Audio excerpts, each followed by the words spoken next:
everybody.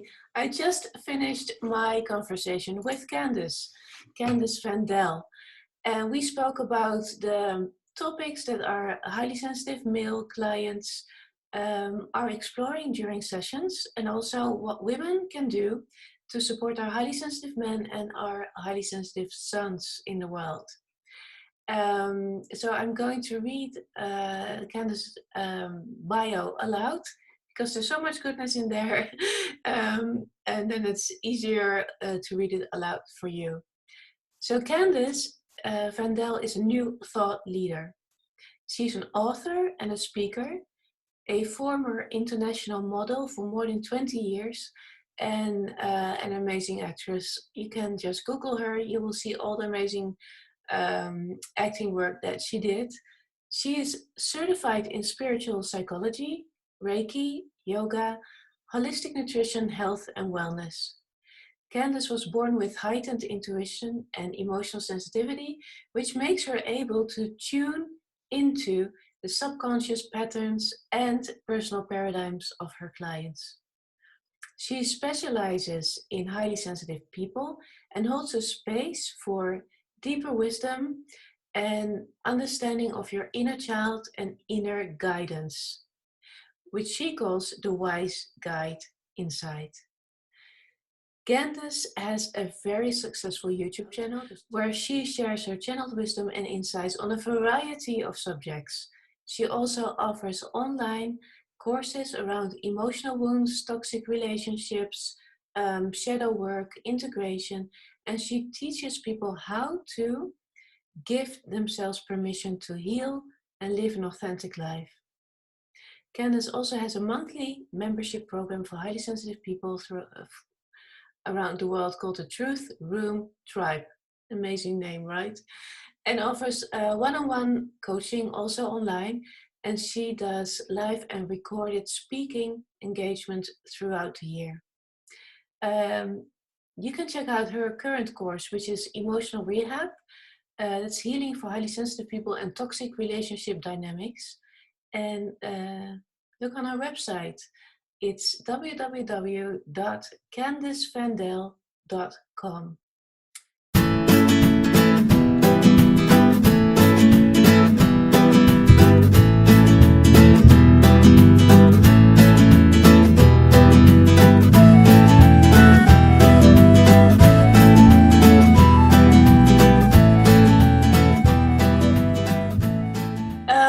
Let's go back to the 12-year-old Candace. What was out of alignment at the time for you when you were 12? A great question. So, 12-year-old Candace, wow. So for me, there was a lot of out of alignment at that time. I had felt the turmoil in my home since I was really young. And, you know, when you're young, you don't have words for what you're feeling. You act it out. And so I was one of those kids who was sensitive to everything, colors, fabrics, foods, energies. And ultimately, because I would express that and no one understood it, they ended up diagnosing me with ADHD and putting me on Ritalin. What's interesting is at 11 years old, all the turmoil that I was feeling came out as a divorce in my family. And I said, see, this is what I was feeling. I'm not crazy. But of course, they still didn't understand that I was feeling all of that. So my parents got a divorce when I was 11, and around 12, it's so interesting that you picked that number. I thought everything was perfect. Finally, I had my mom to myself and my sister, and then she found a boyfriend and she was gone. And it was really traumatic for me again, because, you know, as a highly sensitive person, you feel all these emotional shifts, even though you don't know what's going on. So for me at 12, everything was out of alignment. I started really connecting deeply with friends because that's where I felt safe, not at home, but with friends. So there was a lot of change and there was a lot of emotion and a lot of confusion at that time. Yeah. What was the magnitude of the change? Huge. I think it's interesting. I started distancing myself emotionally from my family because it wasn't safe. And I started attaching to friends and sports and things like this externally because the home was just never safe. And so I think with an HSP especially, it's all about the home. It's all about that environment that makes you feel nurtured and safe and understood. And I just didn't have that. So I was looking outside of myself to find that need that never got met. And it was really huge. Yeah. Mm-hmm. And then high school? You are giving me chills. There's something about us when we talk. It's just another level, Every time we say we get chills. I know. You say one word, I'm like, whoa, what did she tap into? So high school is interesting, actually, because in high school, I started really coming into my own. I started developing, and my parents would take me off Ritalin in the summer so that I would grow because it was stunting my growth. And in the summer, I would really have the best time of my life because I wasn't in the system that didn't fit me. So I finally felt like I had freedom to be myself and I would grow. And by junior year, I had developed into almost like a woman. And so all my friends were like, you should be a model. And I was like, what are you talking about? So I started modeling junior year professionally. And that's when I started feeling some confidence. Like, okay, maybe I will be something in this world that I feel is backwards. Maybe I can have my dreams come true. And unfortunately, though, I wasn't secure in myself because I never had that emotional mirroring. So I wasn't aware of the truth of who I was. It was all external. So I would depend on the modeling world or people's opinions to show me my worth, my value. And it was really scary in high school because there was jealous people and they would, it was just this jealousy thing that happened that I didn't understand because I didn't think I was anything. So that was a really, really hard time for me junior year when I started really coming into my own and then feeling all the self-doubt and searching. And that's when I started my spiritual seeking because I had this awakening when I started having these dreams come true. And the awakening was this very weird experience with a bunch of kids at a youth group convention. I was out of body. I went out of body. It was my 16th birthday, actually. I went out of body and I saw the world in this holistic view. I saw everything as if I was above it and I was watching it. And I could see everyone looked like me. And at that moment, I realized we're all the same. There is no difference. There is no better than, worse than. It really started healing this inner wound inside of I'm different or I'm weird or no one gets me. Instead, I was like, that's not the truth. That's the societal truth. But that's not the God truth. The God truth is we're all the same. And it really healed me. And of course, it was still weird being a teenager, not having parents that understood what I was trying to explain, that I was understanding. And they were like, you're weird. You just have something you understand. It's strange. But I held on to that. And it really worked for my life because the day I graduated from high school, I was swept off to Tokyo, Japan on my first modeling contract. And that was it. And so I always followed that inner wisdom, even though I had so much self-doubt attached to it as well. So that was another really big pivotal moment. Yeah. Mm-hmm. Yeah, it really sounds, like a huge impact, especially at just from, well, not only 16, at 12 already. But did you already see like auras before the age of 12? Oh goodness. I was seeing auras and I was, this is so embarrassing, but it's not. I was playing with angels. Like I would play card games with spirits and angels that I had names for because they were so present with me. I would see, looked like humans in doorways, but it was like energy. I would see them on the TV screen. I would see everyone's aura. I was reading auras when I was like 9 years old. I was literally carrying a chakra wand around with me, like crystals and everything when I was a kid. And my parents were like, why is she so obsessed with crystals? And I'm like, it just felt good to me. It reminded me of me. I was a super spiritual kid. And I think one of the ways that actually, I will say, got really nurtured was when my parents did divorce. And around age 13, it might have been 12, my dad started dating this woman that was a healer. And I can't believe I didn't even mention this. I would go and spend time with him. They lived separately, obviously in separate states. And I would go spend time with him. And she would say to me, there's nothing wrong with you. You're gifted. You are a healer. You have spiritual gifts. And when she said that to me, I was like, yes, I know.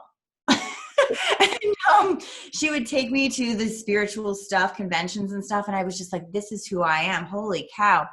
And it was devastating. I think it was around age 14 or 15. They broke up. And again, that confirmation was gone. And then it was my turn to just drill it home. I started buying every single spiritual book on the planet Earth. I was like reading about hands of light because I knew I had this gift of touching people and things would change. And instead of thinking it was weird, I just knew it was my little secret. It was my little secret that I can do this stuff and I'm going to be okay. And that kind of helped me heal myself, to be honest, in many ways. People ask me, how do you know all this stuff you share on YouTube? I'm like, honestly, it drops in. Mm-hmm. It drops in because I had to figure it out on my own. Yeah. And that was really the pivotal moment, was meeting her and her validating that there's nothing wrong. I see ADHD as attention dialed to a higher dimension. Many, many highly sensitive kids get labeled with that because they think differently. There's more a holistic, creative brain. It's a visual learner. It's not going to work with the school system that's boring, with these books that are 100 years old. It's just a different way. And so I had competing energies. I had my parents who don't get me at all, other people who really validate it. So what is the truth for me? Tough. Yeah. So his now ex partner really saw you at the time. That was a huge gift. Yeah. I understand. So which I think is sorry. Go ahead. I was just going to say, I think, I was just telling you, I got off a call with my monthly membership just now. There are a bunch of highly sensitive people from all over the world. And what they were saying at the end today is just being seen is everything for an HSP. To be like, yes, you're valid in everything you feel. And yes, I totally feel it too. And no, there's nothing wrong with that. And oh my gosh, this is nothing bad to be ashamed of or feel scared about or to feel isolated, like you don't belong. It's actually quite the opposite. It's just we can't look in the wrong place, which is like societal norms, to validate that because they don't know how. They can't, because the world is not emotionally intelligent in the way that these kids and adults are. Yeah. Thank you. Yeah, it's wonderful. So since what age was Candace in the driver's seat? Well, if you talk to my mother, she'll say always. We were talking about it last night. We had a really hard time growing up, me and her, because we butt heads. We're totally opposite. But now we get along really well. And it's because there's this mutual understanding. And I feel like the older some people get, the more they are willing to be who they truly are. And for me, I was just always who I truly was, but I wasn't understood. I was totally misunderstood. So I would start to have massive self-doubt. And I would say that the self-doubt really cleared probably in my early 30s. That's a long time from awakening until owning the truth. And it happened because I started realizing that all these external authorities, my modeling agents and status and money and fame and all that stuff had nothing on the truth. It had nothing on being authentic and healing inner wounds and living from an inner place of peace. So it was really hard to walk away from that world. It was really difficult, but at the same time, I knew I had to be able to totally own my truth and to really be the author of my own life and the authority of my own understandings. And that's when all this wisdom started really dropping into me, because I wasn't looking externally anymore. I really started doing the inner work and letting that inner guidance lead the way. And is it scary? Yes, because a lot of changes happen. And a lot of events happen to sort of cleanse the old and shift into the new paradigm. But I just had this inner pull my whole life that I had to do it. And in 2012, I wrote a book about indigo children, and I never published it because I didn't think the world was ready.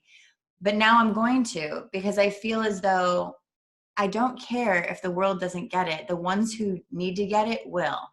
Yeah. And it's really about stepping into your purpose. A lot of people think purpose means I have to be famous on Oprah. No, it doesn't. Your purpose feels a certain way because of the service that you are providing that also serves you. And I think that's one thing I want to say to HSPs is to really live in your own driver's seat, is to pay attention to how you feel. And when you're doing something, does it feel good or not? That is the way. And it will lead you to your purpose. And that's what happened to me about 11 years ago. Yeah. Mm-hmm. People are always surprised to hear that I don't have friendships with people that aren't in alignment. Yeah. I don't have those friends that are surface, that don't get me, that have drama. No. The people that I have, I would say, attracted are like you, are people who are on that level of authenticity, of honesty, transparency, living in truth. And you can tell when you live in your own truth, you can see the truth. You have clarity. You can see where people are at. You have discernment and boundaries. It all comes together. So the truth room is that. It's really empowering highly sensitive people to come back into their own integrity and live as the powerful one that you are. Of course, I want to know all about your perspective as a woman, because you also work with highly sensitive men. Mm-hmm. What I noticed that the subjects that we cover during sessions are unjust in the world, father-son issues, boundaries in relationships, and can you elaborate? What are the subjects that you discuss during sessions with highly sensitive men? So men also have an idea what other men. I love that. Yeah. I love that because they often feel embarrassed or alone. And I'm like, excuse me, I have a ton of men like you all over the world. And they feel so happy. And I have all ages as well. I have teenage boys. Like a lot of my clients send me their kids now, which I love so much. So I have teenagers to like 70-year-olds. It's amazing. And a couple of the topics that come up a lot. Number one, being vulnerable without feeling weak. Men think that vulnerability is scary because when they showed emotion as children, especially the older men, when they showed emotion as children, it was shunned. It was, ignored. They felt like they were being punished or there's something wrong with them. And that's a big issue for me because I feel like men who are sensitive are the way of the world. They are really the way of the future, to drop into that heart and really be a strong man with a strong heart that's sensitive. There's nothing more beautiful, right? And that's how you create more of a heart-centered leadership, right?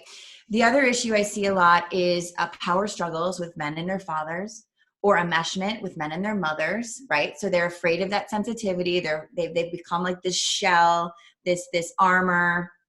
I see that a lot. I see, relationship dynamic issues a lot. With the younger men, like in 20s, I see a lot of issues with identity, with how to be who I truly am in a world that doesn't mirror me. That's a big one. Mm-hmm. I'm thinking of one client in particular, which I won't mention names, but he said to me, I have to come out to my family as a creative because they're all doctors and lawyers. And I feel like I've been in this closet my whole life. And I was like, oh, let me help you with that. And now it's a quite a while later, and he is just killing it. He's like creating his own podcast. He's doing his music. He's amazing. He's so happy. And he says his issue now is not that he's sensitive. He thinks it's a gift. He loves it now because he's not waiting for his parents to validate it because he's validated. So that's a huge part. But now he's like, Candace, he asked me this morning. He goes, how do I continue to be this in the world that I don't agree with? I said, easy. You keep the things that are really true to you, close to you, like your career, your relationships. They're about your own value system. They know who you are. And then the rest of the world, you can jump in and out and have fun, but you don't have to have it all aligned with who you are. You can accept that that's different, not better or worse. It's just not you. And that contrast makes you know you more. And he was like, oh yeah. The problem with it is most people are still not sure if their differences are bad or good, right? That's one of the biggest problems. I don't fit in, so I must be wrong. I feel too much, so I must be wrong. No, that is what makes you you. You have to be different to make a difference. But see, the problem with a lot of HSPs is they don't have that support. And like I said, there's not that emotional mirror to help you own that difference and empower it and understand it. So we need more of us to come together as that support system to rise up into those gifts. And I see that a lot with men. They're like, well, I've never seen it, so I don't really know how to own it. And they feel like there's a part of themselves missing. Truly. Yeah. Yeah, or not man enough, or Not man enough, which yeah, I think is so interesting because those are the men who I'm like, yeah, actually, you're more of a man yeah, because you're yeah, being honest definitely. with how you feel. Yeah, Hmm. yeah, and that's exactly why I wanted to do the summit. At my side, I find it so unjust that you see these wonderful, sensitive men who Yeah. have so much potential, Yeah. who you just like to have your teachers and children surrounded by these men, because Yeah. they're true examples with their values, with the way they interact, their compassion. Yeah, and I think that women can do a lot in their communication to support them. Not that they need to be fixed, not at all. They're already full.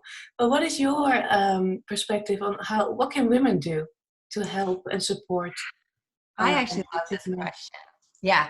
Something that just popped up for me when you're saying that, I've noticed in this paradigm shift right now that as women are coming more into their power, it's doing two things. It depends on how we relate to the men, but I've seen two things. I've seen it as almost a permission slip for men to be less of that, alpha, I got to do all the stuff, blah, blah, blah, blah.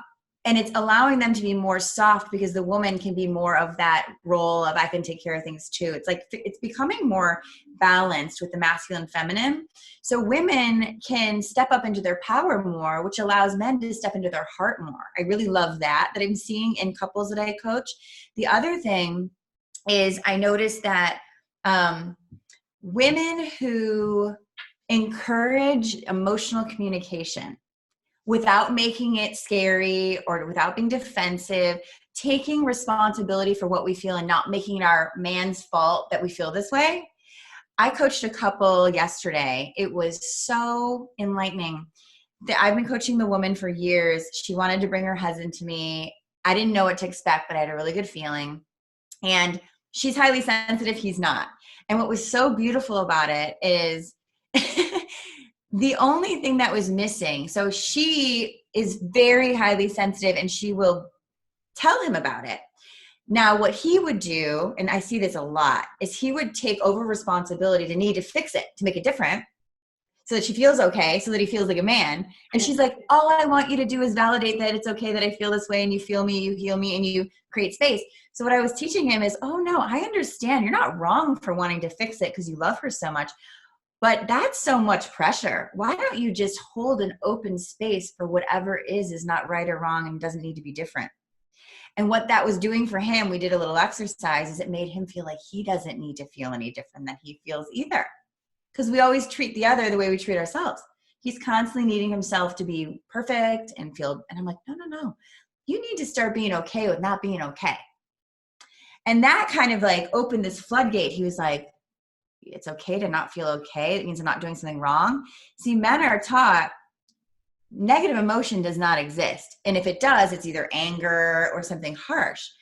When we have negative emotion or sad emotions or overwhelming emotions, if men can just express that as well as women in a space that's just to be held for that release, it's like night and day. Women can do that for men. Sweetheart, how are you feeling? Oh, I totally can see how you feel that way. Well, tell me more. We have to almost pull it out of them sometimes. And when we do, they feel so free. I'm sure some of these men watching are like, are you sure? And if you've tried it, you'll be like, she's right. But it's true. It's scary because you're like, what is my chick going to feel about me? Is she going to think I'm weak? We think it's amazing because it releases us as well. It's like a mirror. If we can all just be free emotionally and not judge it or need it to be any different, just leave it there. Like, oof, we just released this. It clears up all this debris. It also clears up all this mental sort of stress. And you're just kind of like, wait, we just accepted each other unconditionally. That's incredible. So women can really be the drivers of this new paradigm with men's emotions. We just haven't been taught a lot of the time that we are the teacher in that way sometimes. Yeah, most definitely. Yeah. What I see is that when highly sensitive men have are at point where they open up to their partners, also about high sensitivity or the deep emotional work, that sometimes their words are used against them in a later discussion. So that's why they sometimes just, well, it's safer to build that wall or just withdraw on your inner island, which I totally understand. So what can mothers do for their sensitive sons? Ooh, I love it. The most amazing thing I feel that mothers can do for their sensitive sons is be an emotional mirror. Everything that the kid is feeling, oh, tell me why it is that you think you feel that way. Dissecting it in a way that makes it not only fun, but interesting. It really shows the young child how fascinating it is, how much information is about themselves and what they feel, not numbing it, not needing to get rid of it, not needing to change it. Because a lot of parents, I'll be honest, I see this, a lot of men, but also women, don't feel comfortable with their kids' deep emotions because they're in denial of their own. And so one of the biggest things we can do as parents is become really not only aware of what we feel, but take ownership of what we feel and responsibility for what we feel and who we are so that we can hold space for another.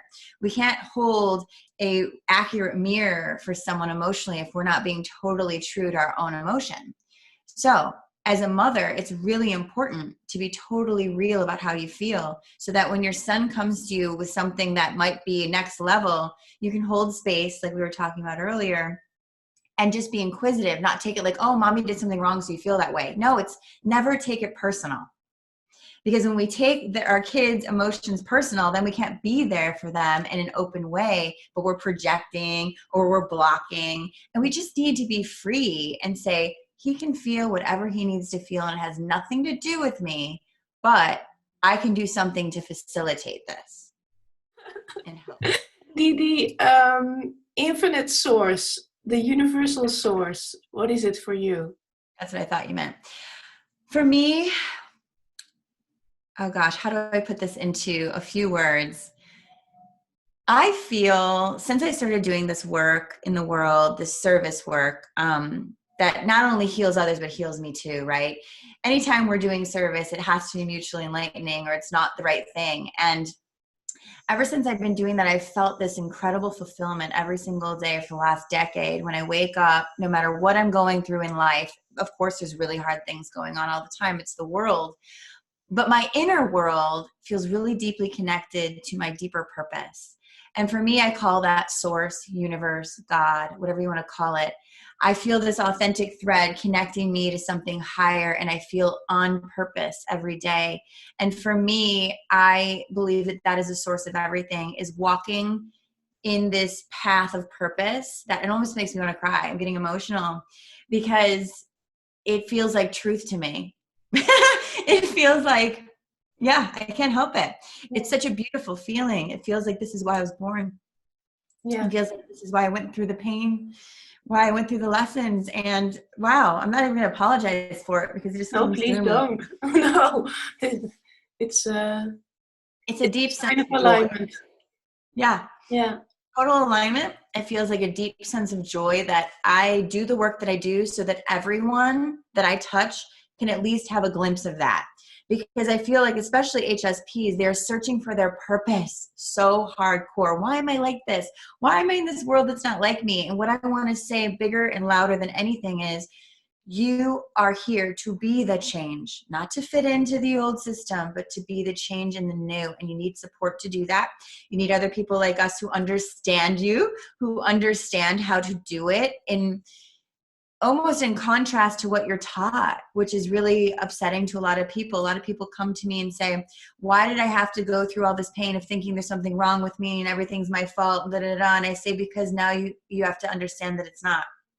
You have to go through so much of that contrast to understand that the other side is actually that the tears that you just saw is complete bliss, regardless of the conditions. Yeah. It is an inner experience for me. And I can preach it all day long, but I live it and I sit in it and I get to experience it and it doesn't go away. And that's what people need to understand is once you wake up to who you truly are, you cannot lose it unless you give it away. Mm-hmm. Yeah. So that felt Knowing. powerful. Yeah. Yeah, deep knowing. And once you know, you can't just not unsee it. It's there. Yeah, you have to live I it. always say once you're awake, you cannot go back to sleep. Yeah, yeah, really, yeah. So what would you like to say to the sensitive male teenagers who might doubt that if they're highly sensitive, or already know that they're highly sensitive, but they feel like it's a huge burden because they're not, because sensitive, because teenagers don't discuss that regularly. What would you like to say to them? I would say that what you're feeling is beautiful, accurate, and has messages for you. There's nothing wrong with the level of sensitivity that you're feeling. There's nothing different about you in a negative way. In fact, it's, in my opinion, a huge tool to not only understand yourself in this world in a way that we need to understand from you, but I would encourage you to go deeper into what you're feeling and really get the wisdom of these experiences and not block it, not numb it, not run from it, not shun it, but really how you relate to it is going to be everything. When we can hold our feelings and our sensitivity as the line of connection to something higher that will drop in one day, we have to leave that space for this gift to develop. It's not going to develop overnight. And when you're a teenager, there's all sorts of emotional stuff going on because you're finding your identity in this world. And that's a very difficult time for everyone, especially HSPs, because the hormones and all the things make it even heightened more. So what I would say is to connect with something higher and know that that is your connection point, is how you feel. So it's magic. It's not negative. It's not bad. It's different, but it's magical. Yeah, Mm-hmm. wonderful insight. Thank you. Thank you so much, Candace. You're so welcome. Thank you for having me. Yeah, I like it that you're in an authentic, raw presence sharing with us. I really appreciate that. I can't help it. I can't turn it off. I can't change it. Like we said, No, that is your gift. Yeah. That is what it is. Beautiful. Yeah. Thank you. Thank Thank you so you. much.